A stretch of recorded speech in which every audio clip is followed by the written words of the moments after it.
All right, we're on the Oasis, hole 4, par 4. Oasis,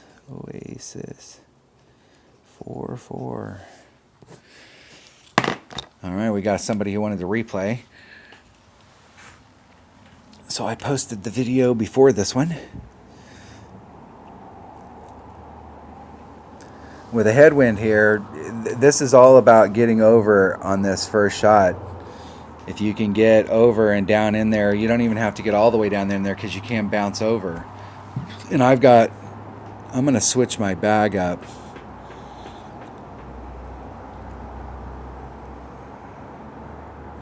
Our opponent's using a marlin ball, so we'll stick with a marlin. We'll see what we can get done with a marlin.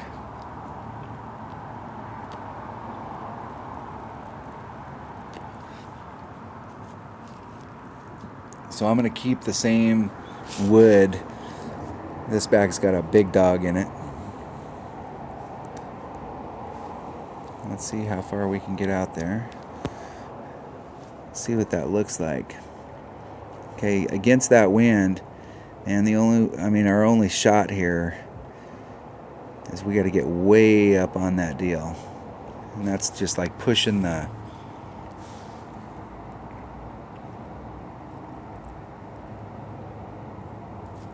hitting it great, and that was not the side to hit it great on. I just hit the rough right there. Wow, I can't believe that I made that. That was so close to that rough. Trying to give myself enough room, but still trying to make sure we had enough distance on the other side to get out.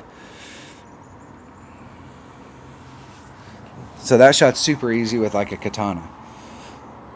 So with a 0 power ball, I mean, you can barely make it over against a 4 headwind. So if I'd have popped out a katana right there, it would have been super easy.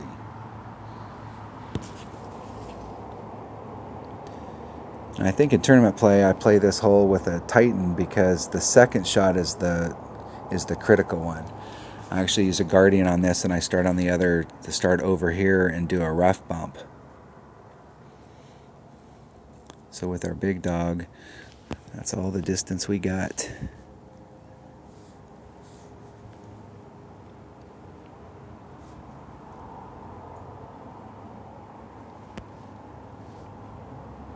So what I'm trying to gauge here is like how much curl. Where I'm at right now, if I take the wind out, and it's 6.6, and this is 2.1 per ring, so I'm going to do a 3 and a little ring pull. And then I put curl on it.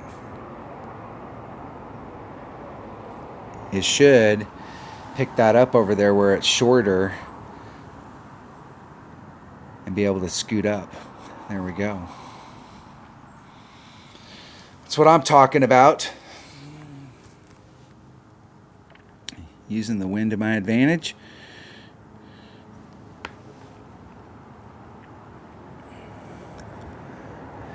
It's really important to get on in this hole and two, and if you set yourself up during the tournament,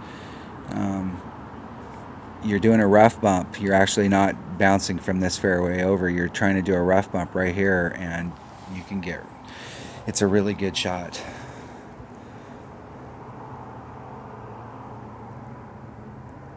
You can really work on it and dial it in as the week goes on, and have a serious shot at getting an eagle on this hole.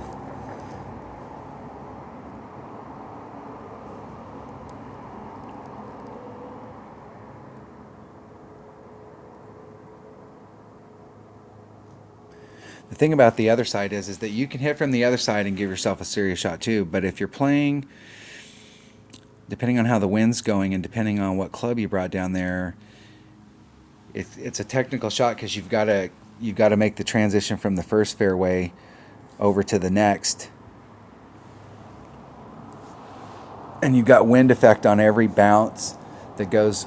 So the first bounce hits and then goes over the sand and hits the second one, and the wind affects that ball, that bounce, and then every successive bounce, the wind affects the ball. Whereas when you do the rough bump, why the rough bump is so effective on so many holes is because when you do the rough bump, you've adjusted the wind out for the first landing zone, and from that point on, it's doing a rough bump, and the wind's not going to affect it at all. So it tends to run a little bit truer.